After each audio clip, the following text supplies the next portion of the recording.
Hello दोस्तों, स्वागत है आप सभी का आपके अपने चैनल गोविंद इंस्टीट्यूट में। आज की हम वीडियो की बात करेंगे तो केमिस्ट्री की वीडियो है। 12th क्लास की केमिस्ट्री की वीडियो, लेसन 5 आपका चल रहा था तो उसका ये 5वीं वीडियो है। इस वीडियो में आज हम छोटा सा टॉपिक क्लियर कराएंगे। उत्प्रेरक के लक्षण पूछ रहे थे एक स्टूडेंट के, उत्प्रेरक के लक्षण हमें समझ में नहीं आ रहे हैं जो नोट्सों में लिखे हुए हैं।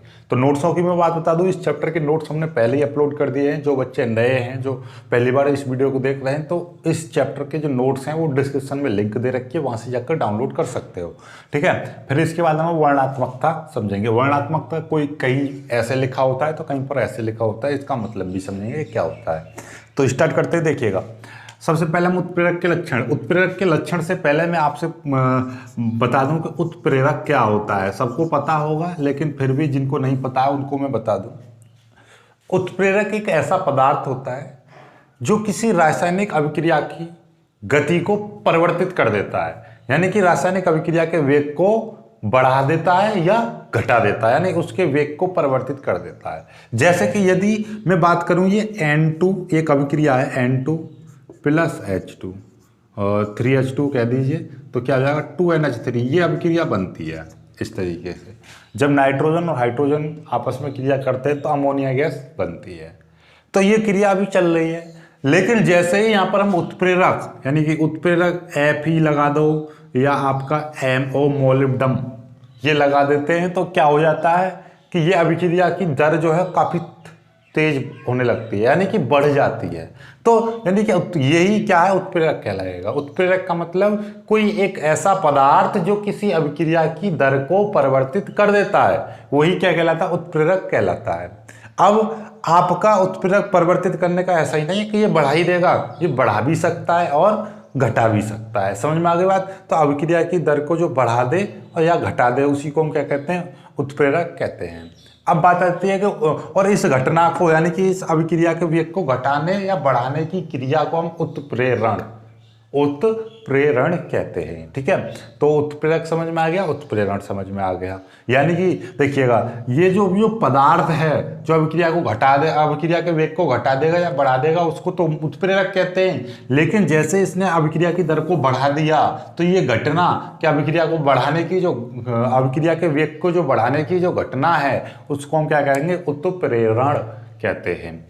अब बात आते हैं कि उत्प्रेरक के लक्षण क्या होते हैं। जो ये उत्प्रेरक है, तो सबसे पहला इसमें कई सारे लक्षण है कि ये किसी भी अभिक्रिया में, यानी कि एक छोटा सा ले लीजिए कि उत्प्रेरक किसी भी अभिक्रिया को प्रारंभ नहीं करता है, यानी कि ये अभिक्रिया को प्रारंभ नहीं करता है। यानी कि अब अभिक्रिया N2 और ये लेकर हम अभिक्रिया बना दें तो स्टार्ट नहीं होगी, अभिक्रिया को कभी भी स्टार्ट नहीं करेगा उत्प्रेरक। तो अभिक्रिया को प्रारंभ नहीं करता है, अभिक्रिया को प्रारंभ नहीं करता है। उत्प्रेरक कभी भी अभिक्रिया को प्रारंभ नहीं करेगा। दूसरा पॉइंट कि उत्प्रेरक कोई भी हो सकता है, ठोस, द्रव, गैस। तो इसलिए उत्प्रेरक की प्रकृति कैसी, विशिष्ट नहीं होती है। विशिष्ट का मतलब कोई विशेष प्रकार का, ऐसा नहीं कि उत्प्रेरक कोई विशेष प्रकार का होगा, यानी कोई अलग ही प्रकार का, ऐसा नहीं है। यानी ये ठोस, द्रव, गैस कोई भी पदार्थ हो सकता है। अब बात करते हैं उत्प्रेरक का एक अणु अभिकारक यानी कि ये जो अभिक्रिया में भाग लेने वाले हैं, उत्प्रेरक का एक अणु अभिकारक के लगभग 1 लाख अणुओं को भी प्रभावित कर सकता है। यानी कि एक अणु उसके कितने, एक अणु अभिकारक के कितने अणुओं को,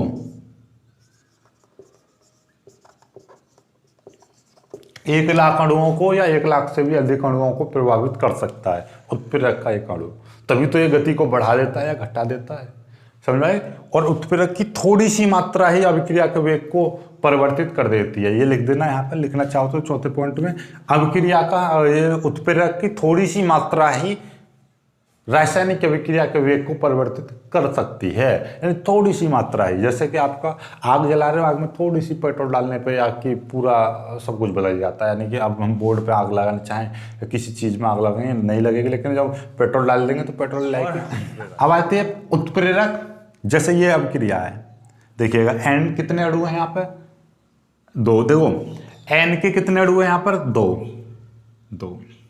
H के कितने, 3 दूनी 6, तो यहाँ पर भी 3 दूनी 6, यानी कि इधर N के 2 हैं और H के 6 अणु हैं, और इधर भी आपके N के 2 अणु हैं और H के 6 अणु है। यानी कि ये रासायनिक अभिक्रिया संतुलित अभिक्रिया है, यानी कि ये दोनों में क्या है, साम्य बना हुआ है, यानी कि दोनों बराबर हैं।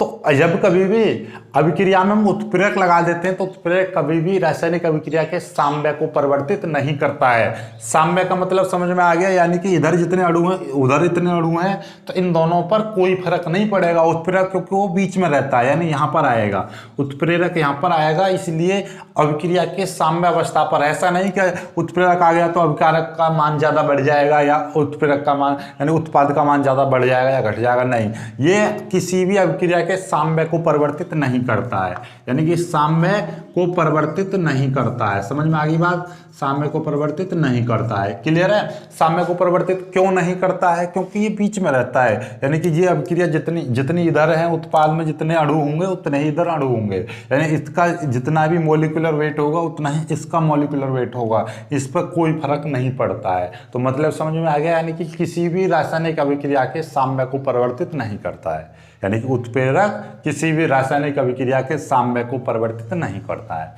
और एक और पॉइंट के अब ये ध्यान रखना कि उत्प्रेरक ऐसा नहीं कि जब ये अभिक्रिया चल रही है तो ये लोहा है यानी कि Fe है, ये बदल जाएगा, नहीं बदल सकता। ये लोहा ही रहेगा, जितना है उतना का उतना रहेगा। तो उत्प्रेरक अभिक्रिया के अंत में उत्प्रेरक अभिक्रिया प्रारंभ होने से लेकर अंत तक बदलता नहीं है, अर्थात उत्प्रेरक में कोई परिवर्तन नहीं होता है, या उत्प्रेरक अभिक्रिया के अंत में अपरिवर्तित रहता है,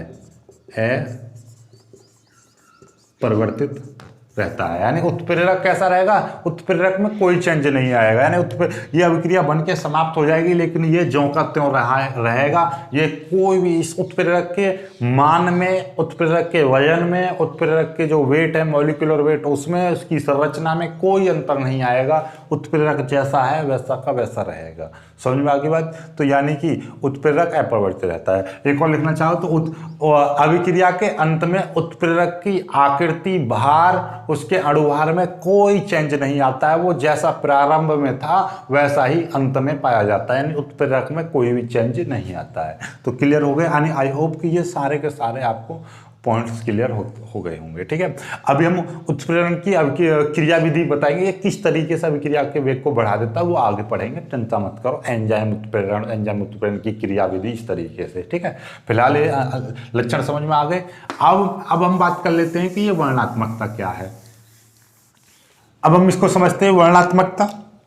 तो वही पुरानी वाली अभिक्रिया लेते हैं हम, क्या था, N2, अभी हमने अभिक्रिया ली थी N2 plus H2 arrow 2NH3, तो यहाँ पर 3 की मल्टीप्लाई। ठीक है, और इस पर क्या था, Fe जो था ये उत्प्रेरक का कार्य कर रहा था। ये अभिक्रिया है जिसमें Fe हमने उत्प्रेरक का कार्य करता है। Fe लगाने पर इस अभिक्रिया की जो गति है वो बढ़ जाती है, अभिक्रिया का वेग बढ़ जाता है। इधर ये जो होते हैं ये अभिकारक होते हैं, जो अभिक्रिया में भाग लेने वाले जो अणु होते हैं वो अभिकारक होते हैं। जो बनता है उसको हम क्या कहते हैं, उत्पाद कहते हैं। और ये उत्पाद का नाम क्या है, यदि मैं इसके नाम की बात करूं तो ये अमोनिया है। ठीक है, क्या बन रही है, अमोनिया गैस बन रही है। तो अमोनिया गैस क्या कहलाएगी, आपको उत्पाद कहलाएगी। तो ये अभिक्रिया बन रही है। जब नाइट्रोजन और हाइड्रोजन क्रिया करते हैं तो अमोनिया गैस बनती है, लेकिन जब इस अभिक्रिया में हम लोहा उत्प्रेरक का कार्य करने लग जाता है तो इसकी गति क्या हो जाती है, बढ़ जाती है। तो यानी कि अब हमारा ऐसा समझिएगा कि हमने इस अभिक्रिया को और इस तरीके से सेट किया है, इस तरीके से लोहे यानी उत्प्रेरक का मान लिया है कि हम चाह रहे हैं कि 10 मिनट में हमें क्या मिले, ये जो अमोनिया जो मिल रही है वो कितनी मिल जाए, अमोनिया जो मिल रही है 50 मोल से 60 मोल या 100 मोल। कुल मिला के ओवरऑल ये है कि ये जो उत्पाद मिल रहा है वो हमें कितना मिल जाए, निश्चित मिल जाए, हमें अपने अकॉर्डिंग निश्चित मिल जाए। तो इसी घटना को हम क्या कहते हैं, इसी घटना को हम वर्णात्मकता कहते हैं। अर्थात किसी भी उत्प्रेरक की अभिक्रिया को, किसी भी उत्प्रेरक की अभिक्रिया को निश्चित उत्पाद में प्रेरित करने की क्षमता को हम क्या कहते हैं, वर्णात्मकता कहते हैं। अब आपसे कोई पूछ ले कि भाई वर्णात्मकता को समझा, तो आप कहोगे सर कि यदि कोई उत्प्रेरक की अभिक्रिया है और उसमें उत्पाद मिल रहा है तो हम चाहते हैं कि वो उत्पाद एक निश्चित मात्रा में मिले, तो निश्चित मात्रा में यानी उत्पाद के निर्माण को निश्चित मात्रा में करने की जो क्षमता होगी उसी को हम क्या कहेंगे, वर्णनात्मकता कहते हैं।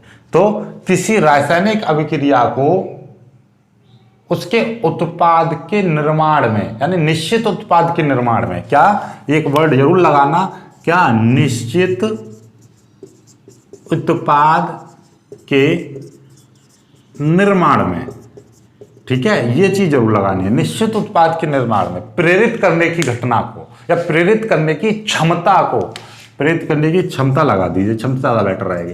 प्रेरित करने की क्षमता को हम क्या कहते हैं, वर्णनात्मकता कहते हैं। तो वर्णनात्मकता समझ में आ गई। एक बार और मैं बता दूं आपको, क्या किसी भी रासायनिक अभिक्रिया को एक निश्चित उत्पाद के निर्माण में यानी कि जो इसका उत्पाद है उसका मान निश्चित प्राप्त हो तो उसको प्रेरित करने की जो क्षमता होगी, निश्चित उत्पाद में हम इसको कैसा क्या करें जिससे कि ये निश्चित उत्पाद में मिले, तो वो जो क्षमता यानी उसको करने के लिए हम कुछ तो करना पड़ेगा, तो उसकी जो क्षमता है वही क्या कहलाएगी, वर्णनात्मकता कहलाएगी।